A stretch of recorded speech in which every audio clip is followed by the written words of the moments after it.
Escuchas a Héctor Rosales en radio. Me escuchas en este 25 de marzo del año 2024, lunes. Espero que estén teniendo un excelente inicio de semana. Vamos con las principales portadas de los periódicos de México. El Universal presenta una fotografía de Sheinbaum diciendo una gran mentira. No habrá teléfono rojo entre Palacio Nacional y Palenque. El presidente López Obrador ya tiene un lugar en la historia. Cuando yo llegue al gobierno, la que va a gobernar soy yo. Las tareas que hace la Sedena se mantendrán, pero evaluaremos y si algo no funciona en algunas áreas, pues tomaremos decisiones. ¿Está insinuando que López Obrador ha hecho algo malo?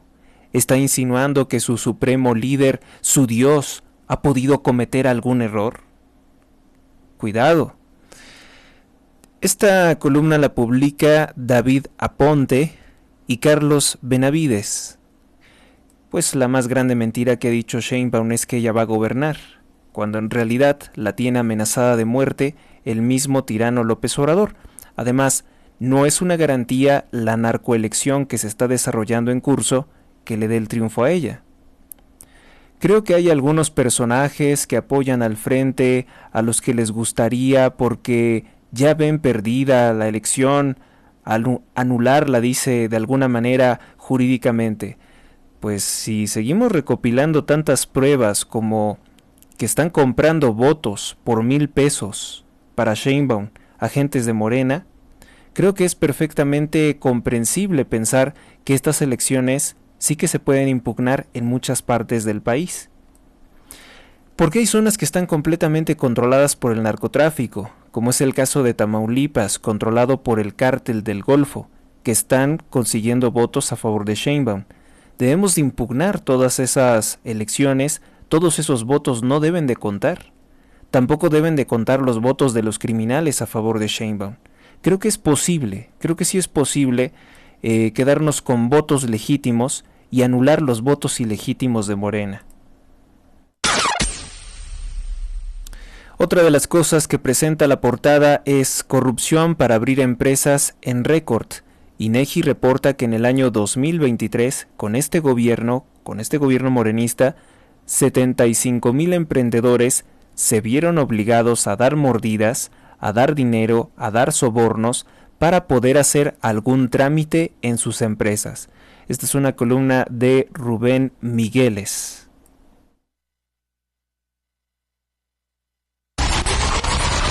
Ricardo Salinas Pliego también escribe para el periódico El Universal. Dice: corrupción e impunidad son los verdaderos enemigos que debemos combatir para evitar convertirnos en un estado fallido. Ya somos un estado fallido. Dice también que estableceremos el imperio de la ley o padeceremos la ley de la selva. Si no hay imperio de la ley, se aplicará la ley de la jungla, la del más fuerte, es lo que dice Salinas Pliego. Renta de trenes de la línea 12 del metro, la línea que colapsó Sheinbaum y mató 26 personas, cuesta cerca de 22,000 millones de pesos. Es lo que el servicio de transporte colectivo ha pagado durante 13 años a la empresa CAF Pro-Betren por el arrendamiento de 30 convoyes, dice. México somete a los Yankees, hace catarsis con la música, presentan a Drake Bell que pues recientemente denunció que fue víctima de abuso por parte de su entrenador. Brian Peck, por cierto, es su nombre. Vamos con pues la siguiente portada. Excelsior presenta en su portada, creo que sigue siendo la misma, no me la actualizaron. Vamos entonces con otra de las portadas. Esta es del periódico del órgano oficial de propaganda de López Obrador. La Jornada dice: buscan imitar más estados de Estados Unidos la ley tejana antimigrantes. Es lo mismo que tenía ayer, ¿no? En son de paz, a venezolanos ondea una bandera blanca mientras son obligados a retirarse por miembros antidisturbios de la Guardia Nacional de Texas y la Policía de Carreteras que vigilan las orillas del río Bravo. Otra de las cosas que presenta luto en Rusia es la misma portada del día de ayer. Periódico Milenio. Milenio presenta en su portada: Sheinbaum se juega el Plan C en 9 entidades. ¿Qué es el Plan C? Es destruir la Constitución de México para establecer una tiranía comunista, para apropiarse de nuestros recursos naturales. Ese es el plan de Sheinbaum, ese es el Plan C. Claro que ella ha comenzado a emitir una serie de spots donde dice únicamente mentiras. Mentiras, calumnias, para precisamente conseguir el voto. Ella dice todo Morena, que la gente tiene que votar todo Morena para tener el control de las cámaras y destruir la Constitución de México. Eso no es lo que dice, eso no lo quiere decir. También, si tienen mayoría, pues evita que se pueda hacer un juicio político contra los muchos delincuentes del partido, empezando por los gobernadores, por los narcogobernadores de Tamaulipas, de Michoacán o de Guerrero. Por eso quieren la mayoría, para blindarse. Y muchos actuales narcogobernadores quieren ser senadores y diputados por el partido Morena para no ir a la cárcel, para tener fuero político. Ese es el Plan C, continuar la corrupción, tal y como gritó Sheinbaum en el Zócalo de la Ciudad de México. Van por 21 millones de sufragios en la Ciudad de México, es decir, votos, en Edomex, en Guanajuato, en Jalisco, en Michoacán, Puebla, Veracruz, Chiapas, Oaxaca, más del 60% de la votación a nivel federal. Se meten expresidentes a la campaña, dicen este periódico Milenio, para atacar a Xóchitl Gálvez. Se produce fentanilo en México, Estados Unidos y Canadá. Finalmente ha admitido el narcopresidente López Obrador, lo cual sí es un avance. Liliana Padilla es la que documentó esto en entrevista para la cadena de televisión estadounidense CBS, ligada siempre a la familia Rockefeller de Estados Unidos, a la cual concedió una entrevista el narcopresidente de México.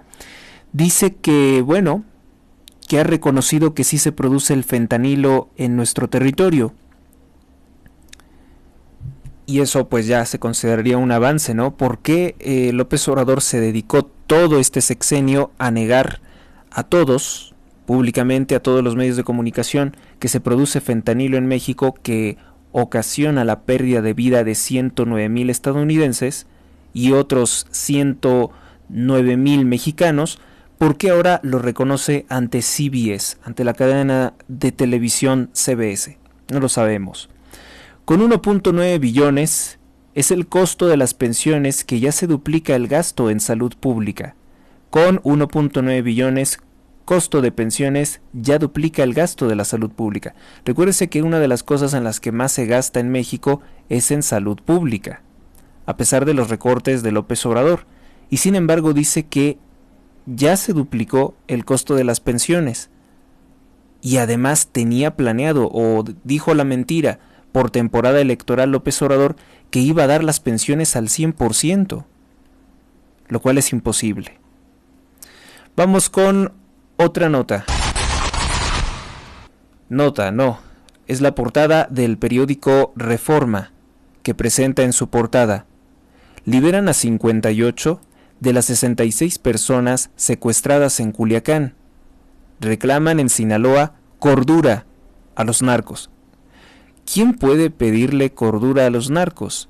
Pues lamentablemente quienes están muy desesperados porque exista la paz en nuestro país.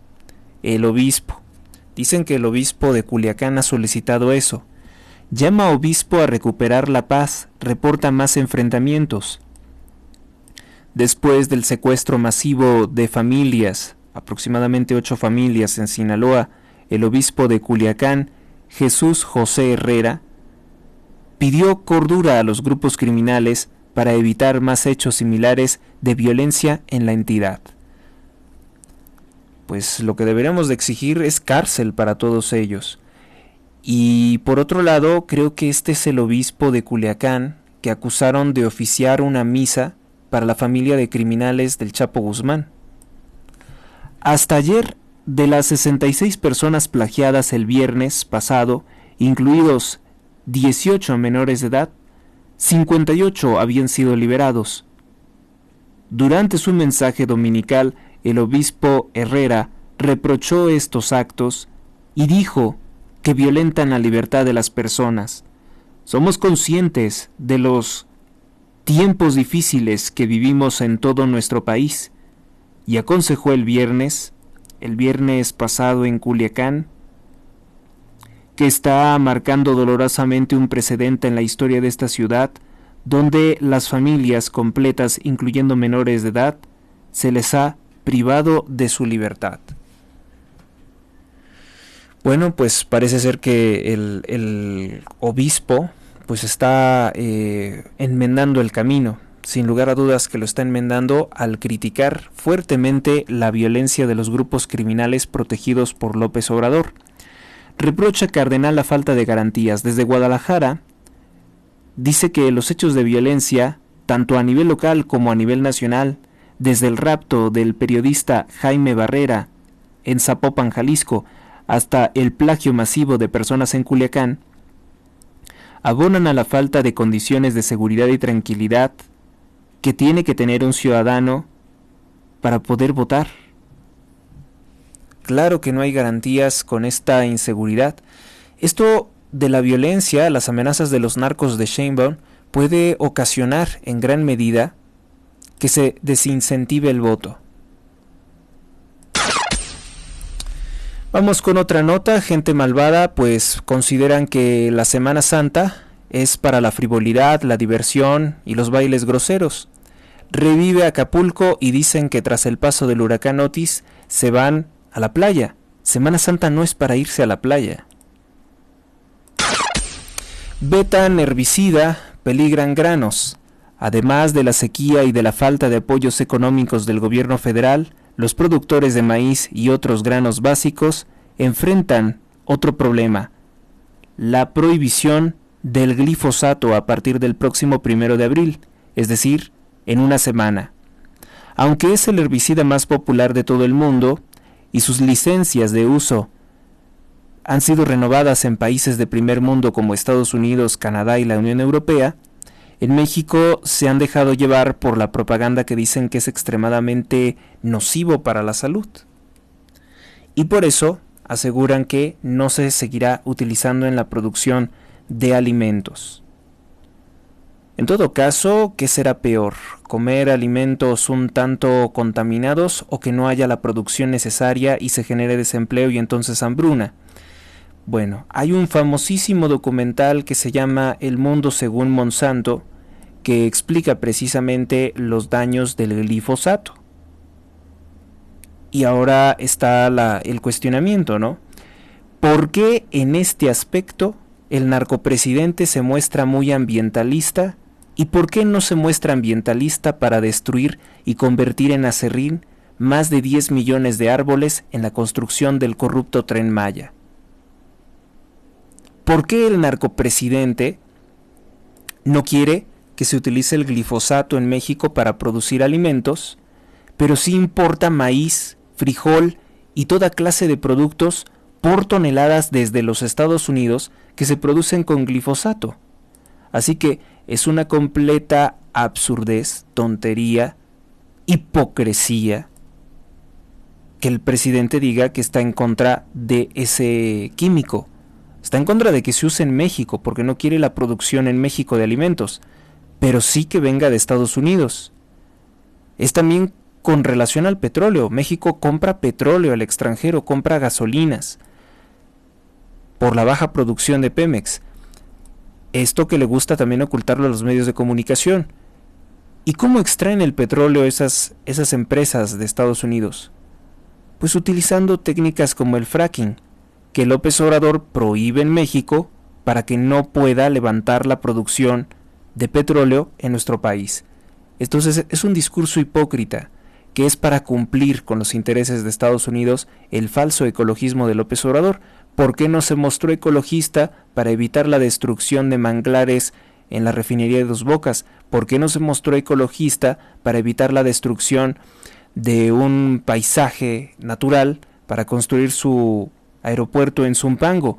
¿Por qué no se detuvo la destrucción de la selva maya? No se detiene porque continúa en curso para la construcción de un fallido Tren Maya. Hipocresías del presidente. Vamos con la siguiente nota. Pide la Cámara Nacional de la Industria de la Radio y la Televisión, la CIRT, al Instituto Nacional Electoral a aclarar por qué la hora nacional viola imparcialidad. O sea, la CIRT no ha escuchado la hora nacional, no ha escuchado que es propaganda de Morena. Ocurrió que esto lo da a conocer el CIRT después de decir una enorme mentira. Tuvieron pues el descaro de decir que el programa de la hora nacional ellos lo producían de buena fe, cuando en realidad reciben un pago. No es un programa gratuito, no es un programa que hagan porque les gusta hacer radio, no. Reciben un pago por parte de la corrupción de López Obrador para imponer la producción de un programa con propaganda electoral a favor de Sheinbaum, la narcocandidata. Entonces, decir que es de buena fe es la primera mentira que dijo en su comunicado el CIRT. Recomendó que no lo transmitieran a partir del domingo 24 de marzo. Pero después, Luisa María Alcalde vuelve a amenazar a los periodistas, a los medios de comunicación, a la Cámara Nacional de la Industria de la Radio y Televisión y los presiona para que cuestionen al INE. A ver, no se trata de cuestionar al INE. Se suspende la hora nacional porque es una resolución que se ha tomado, que está violando la imparcialidad de los medios del Estado. El CIRT acaba de hacer el ridículo y nos expone algo gravísimo. La CIRT es cómplice de la censura y de las amenazas contra la libertad de expresión ordenadas por López Obrador.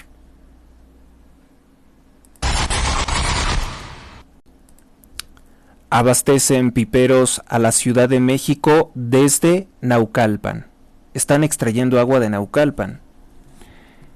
En el pozo San Andrés, ubicado en el municipio de Naucalpan, se registra una postal inusual.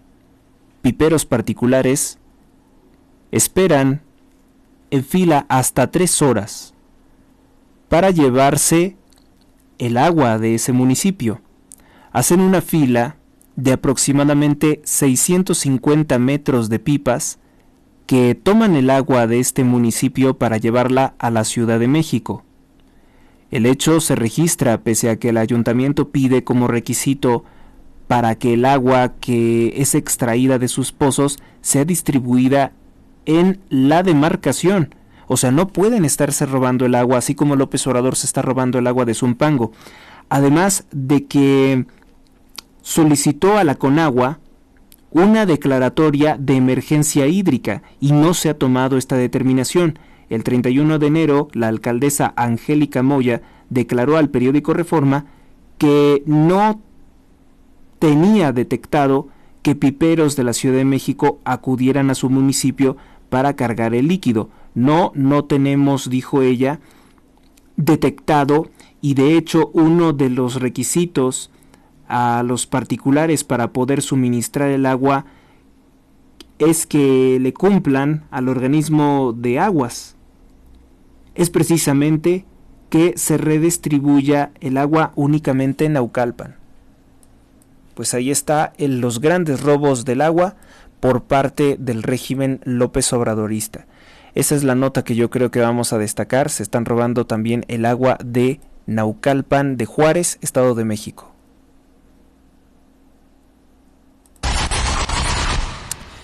El periódico El Financiero presenta en su portada lo siguiente: baja de tasas será gradual y cautelosa, asegura Rodríguez. Tarea de Banjico contra la inflación no ha concluido, persisten retos. La inflación ha comenzado a subir y otra vez están los medios corruptos y mentirosos pues tratando de ocultarlo. También destaca la entrevista de 60 Minutes, de 60 minutos, a López Obrador. Entrevista con la CBS. Descarta López Obrador diálogo con los cárteles. No, eso no fue lo que dijo. Y estaba ya muy mal el Financiero. Lo que dijo el tirano López Obrador fue lo siguiente. Dijo que por presiones de Estados Unidos jamás va a combatir a los cárteles de la droga.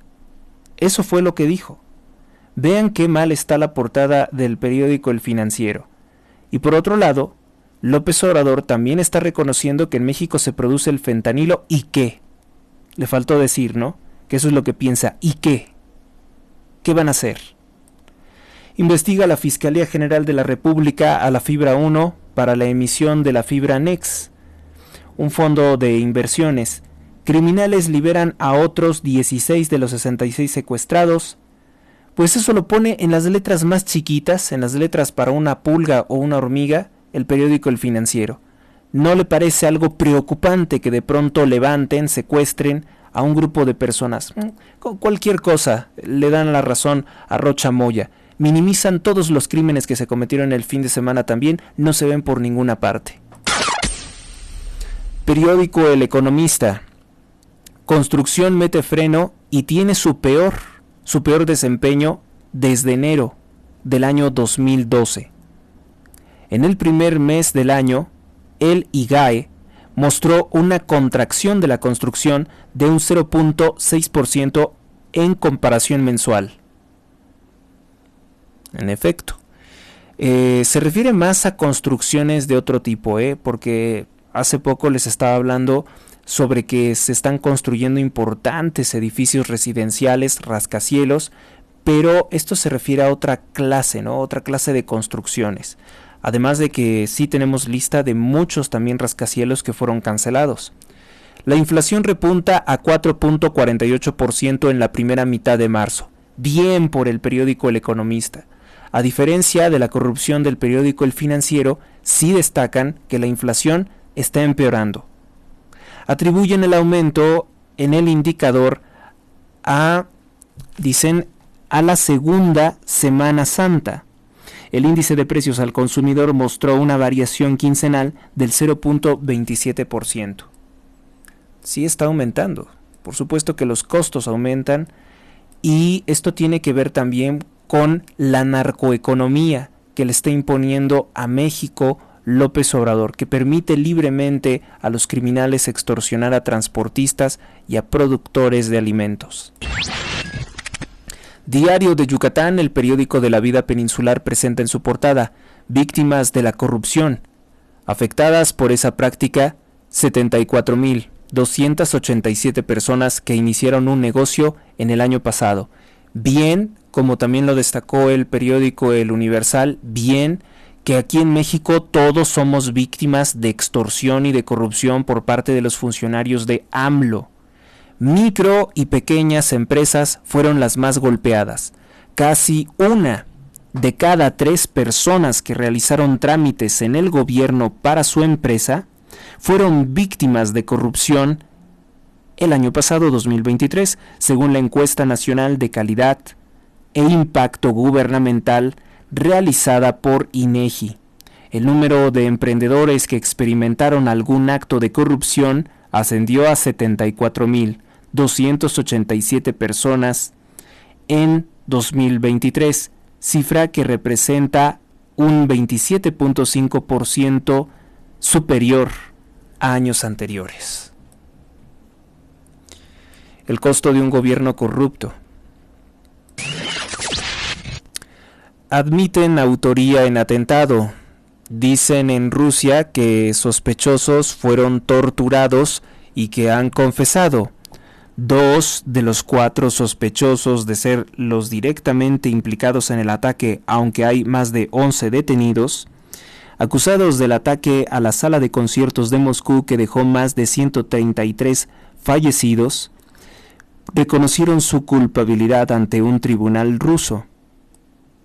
La Corte de Distrito de Basmani de Moscú acusó formalmente pues a estos personajes con nombres muy extraños: Diler Dardoron Mirdenjeip, de 32 años de edad; Said Kramin Rajnabolioda, de 30, perdón; Mach Commanderio Faisov, de 19 años de edad; y Shamsidi Fariduni, de 25 años de edad, de pues participar en ese atentado. Dicen que los contactaron por Telegram y que les ofrecieron mucho dinero. No saben quién, presuntamente no saben quién. Interés en usar el Tren Maya: contrasta amplia estación con la cifra de viajeros. Muy buen ojo tiene el periódico Diario de Yucatán, porque durante el fin de semana fueron virales las fotografías de las estaciones del Tren Maya completamente vacías. Incluso una usuaria se tomó una fotografía diciendo: aquí puedo meditar o dormirme perfectamente porque no hay nada. Es el lugar más silencioso, más tranquilo que ustedes puedan encontrar porque nadie lo usa. Entre Palmas y Vítores, pues se realizó la número 188 de la representación de la Pasión de Jesucristo en Iztapalapa. Ayer fue Domingo Santo. Domingo de Ramos. Al morir un amor también hay un duelo. Dice aquí una columna en Calidad de Vida: una tanatóloga es clave para poder seguir adelante. Consultar a una tanatóloga después de la muerte de un amor es importante. Pero ¿a qué tipo de muerte se refiere? Bueno, probablemente, y aquí se está utilizando el concepto de muerte, cuando una persona se decepciona de su pareja. Afirmar que terminar una relación causa mucho dolor, estrés, requiere acompañamiento profesional, pues no es un proceso que se pueda sufrir en soledad. Es lo que comenta los especialistas. Cazafantasmas, los Cazafantasmas Apocalipsis Fantasma fue la película más taquillera de los Estados Unidos este fin de semana, dándole a la Sony su primer número 1 desde verano del año pasado. No hemos escuchado, no la hemos visto, entonces pues pronto esperamos tener una opinión sobre esa nueva versión, porque últimamente las que han hecho son terribles, han sido destruidas por la crítica, tanto de especialistas, tanto de críticos profesionales de cine, como de los espectadores comunes. El Sol de México presenta en su portada: AMLO con delincuentes no se puede negociar, le dice a la CBS cuando él se reunía siempre con la mamá del Chapo.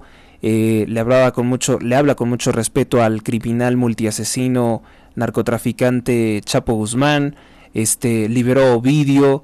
Dice que a los criminales les da abrazos, no golpes, no balazos, porque dice que ellos son ciudadanos. No se tratara de la prensa o de líderes de opinión, porque ellos sí los amenaza, los persigue, les crea denuncias falsas, como a Loret de Mola. O sea, le dijo mentiras a la CBS, el narcopresidente masón, que habla para un medio sumamente corrupto y odiado en los Estados Unidos, que es la CBS. Marchan miles en Campeche.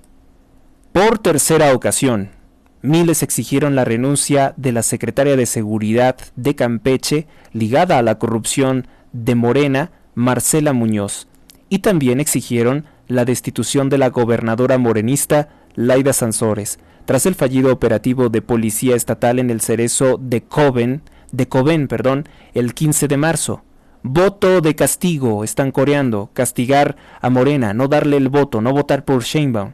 Corearon en la Plaza de la República, donde en 1997 la hoy morenista inició su supuesta resistencia civil como parte de, en ese entonces, hija de la familia priista del Negro Durazo.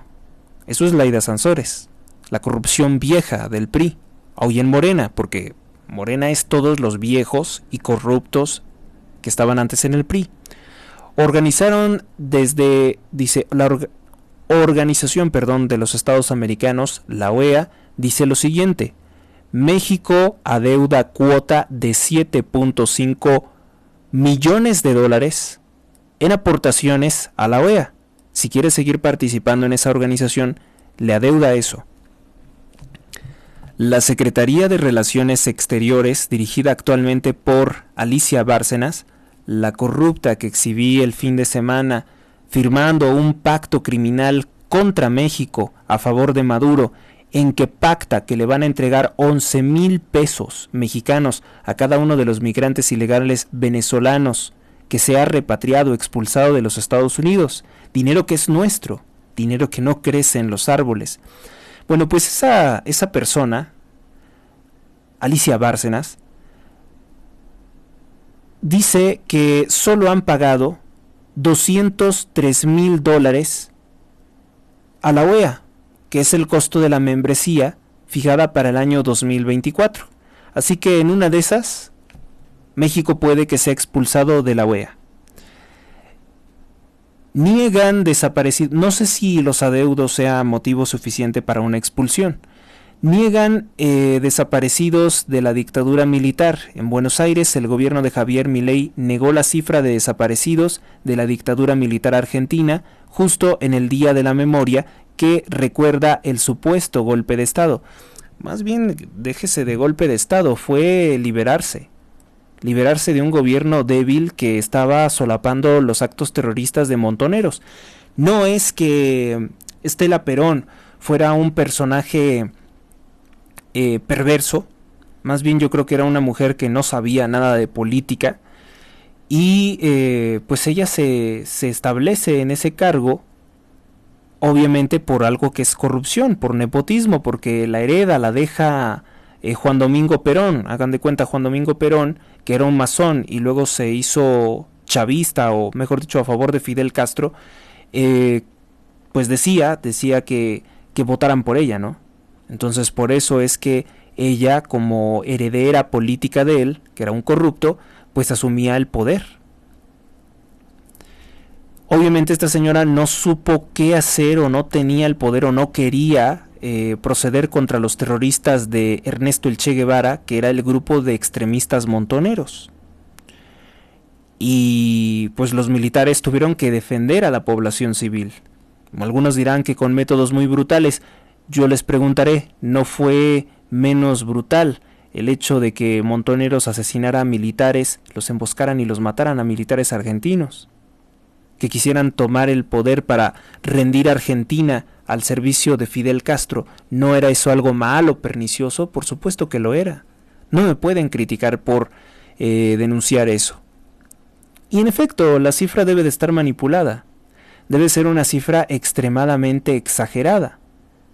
Pues si hubieran sido tantos los criminales de montoneros, hubieran podido resistirse a la fuerza militar. Porque estaban fuertemente armados. Por cierto, ¿de dónde venían las armas? De Estados Unidos. Para los comunistas, para los terroristas comunistas, las armas venían de Estados Unidos, no de la Unión Soviética. Tomarlo mucho en consideración, ¿no? Y ojalá que con el gobierno de Javier Milei dejen en libertad a muchos presos políticos, a muchos militares que han sido privados injustamente de su libertad por combatir el terrorismo chavista. Ya una de las acciones positivas de Javier Milei fue quitarle el dinero a las delincuentes de la Plaza de Mayo, un grupo de marujas corruptas que se dedican a defender la memoria de extremistas, de asesinos de mujeres y niños que quieren presentar como sus jóvenes nietecitos que se habían ido a manifestar. Nada más que no dicen cómo se manifestaban con cuchillos, cortando gargantas y disparando por la espalda a policías, a militares y civiles. Eso es lo que hacían. Sus nietecitos. ¿Recuerdan esta señora, cómo se llamaba? Eve de Bonafini, ¿no? Eve de Bonafini, que yo creo que es de los peores seres humanos que hay en la historia de la humanidad. Cuando ocurrieron los atentados del 11 de septiembre, ella dijo que siento una gran alegría porque estén muriendo norteamericanos. Ese es el pensamiento que domina a la izquierda de Argentina. Que podemos decir que la izquierda de Argentina es tan sucia, tan vil, tan criminal, casi como la de México. Casi, todavía es más vil la gente en México que pertenece a la izquierda. Lo tengo confirmado. Se alegran del asesinato de niños, de mujeres por motivos de clase. Vamos ahora con la portada de el periódico La Prensa, que presenta en su portada: invasores, policías y ladrones se apropiaron de casas, empresas y negocios en la Ciudad de México. Solo en Azcapotzalco hay más de 270 denuncias de dueños. Por cierto que durante el fin de semana Carlos Loret de Mola presentó un reportaje en el que hay el testimonio de un hombre llamado Ángel Romero, que denuncia cómo Clara Brugada, o mejor dicho, el jefe de campaña de Clara Brugada, Rigoberto Salgado, el cual ha sido denunciado, acusado de formar parte de una organización criminal que es el Cártel de Tláhuac en la Ciudad de México, participó en la apropiación ilegal de 2 predios.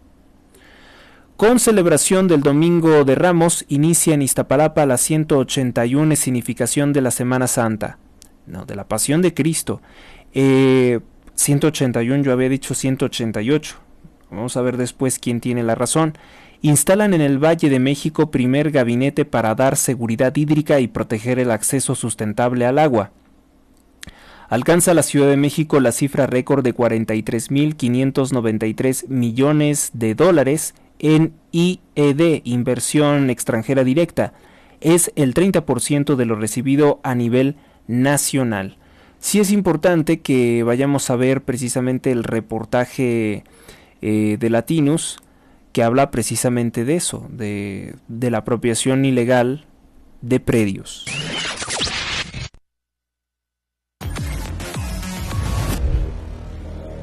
El coordinador territorial de la campaña de Clara Brugada y candidato a diputado federal por Morena, Rigoberto Salgado Vázquez, así como el director general de gobierno de la alcaldía Tláhuac, Roberto Mejía Méndez, son acusados de planificar y orquestar el despojo de 2 terrenos en la Ciudad de México. En septiembre de 2023, Ángel Romero Villalobos empezó la construcción de una casa en 2 predios ubicados en el fraccionamiento San Miguel, colonia Santa Catarina Yecahuitzotl, en Tláhuac, una demarcación en la que Salgado mantiene una importante influencia desde que la gobernó de 2015 a 2018. Ambos lotes están a unos metros de la casa donde vive el exfuncionario de Claudia Sheinbaum y operador territorial de Brugada, candidata de Morena al gobierno de la Ciudad de México. La vivienda de Salgado es una residencia de 3 pisos, con jardín y cochera, con varios vehículos, que no está escriturada, ni tiene permisos de construcción, porque el vendedor de los terrenos nunca regularizó el fraccionamiento. Ángel afirma a Latinus que el pasado 5 de enero Salgado y el director general de gobierno de Tláhuac llegaron a la construcción, tomaron fotografías y comenzaron a amenazarlo porque el candidato a diputado federal por Morena asegura que Ángel construye en terrenos que son de su propiedad. Y primero nos piden lo que es un permiso de construcción. Tengo una breve conversación con él, con Rigoberto, porque le pregunto, cuál es el interés en el predio, y me dice que yo estoy construyendo en su propiedad. Rigoberto toma la palabra y me dice: te vamos a denunciar por lo que es despojo. Ambos lotes fueron adquiridos por Ángel en 2009, de acuerdo con una serie de contratos de compraventa, pagarés y fichas de depósito. Ángel reconoce que al no estar escriturados, los predios no tienen permiso de edificación, como sucede con el resto de vecinos, incluido el operador de Brugada.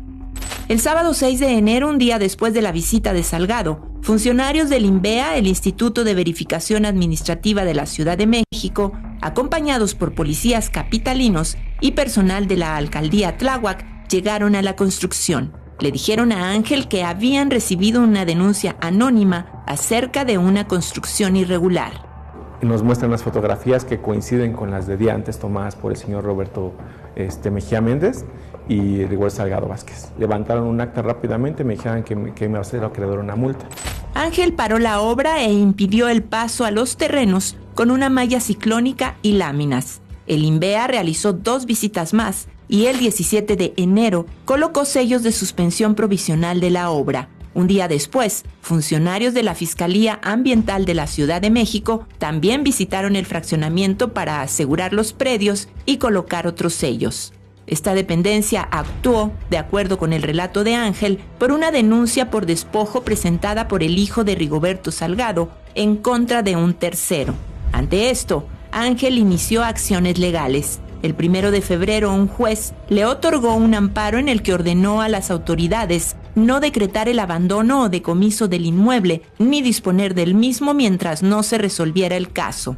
Sin embargo, de acuerdo con un informe de la Policía de Investigación de la Fiscalía de Justicia de la Ciudad de México, el 7 de febrero funcionarios de la Fiscalía Ambiental entregaron los terrenos al hijo de Rigoberto Salgado y a su abogado Roberto Mejía, el director general de Gobierno de Tláhuac. Días después, la mañana del sábado 10 de febrero, 3 policías de la Ciudad de México y Roberto Mejía llegaron al fraccionamiento. De acuerdo con los registros en una cámara de vigilancia, el director de gobierno de la alcaldía Tláhuac cortó la malla ciclónica que había colocado Ángel y rompió algunas maderas de la valla de protección de los terrenos. Cuando salían del fraccionamiento se encontraron con Ángel e intentaron detenerlo, asegura. Me rodean, me bajan de mi unidad y me hacen un cacheo. A la gente que intentaba grabar inmediatamente la retiraron y me empiezan a gritonear y amenazar de muerte y que me tienen una carpeta de investigación armada para refundirme en la cárcel.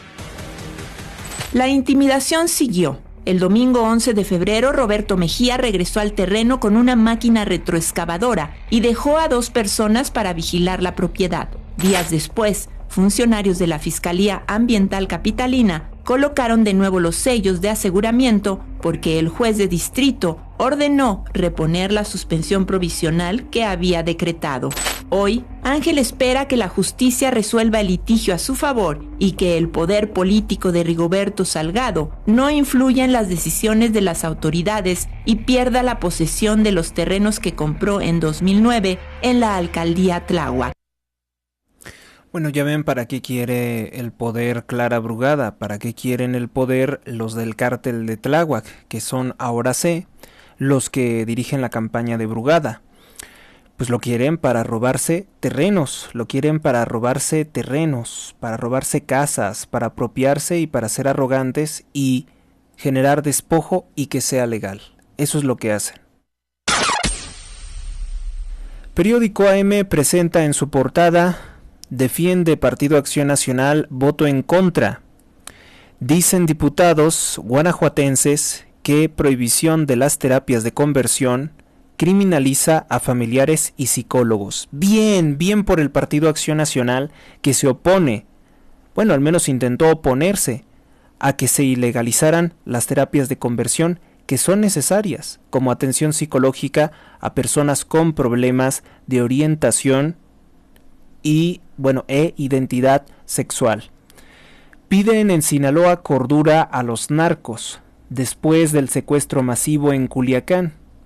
Por parte del crimen organizado, el obispo de Culiacán, Jesús José Herrera, pidió cordura a los grupos en pugna.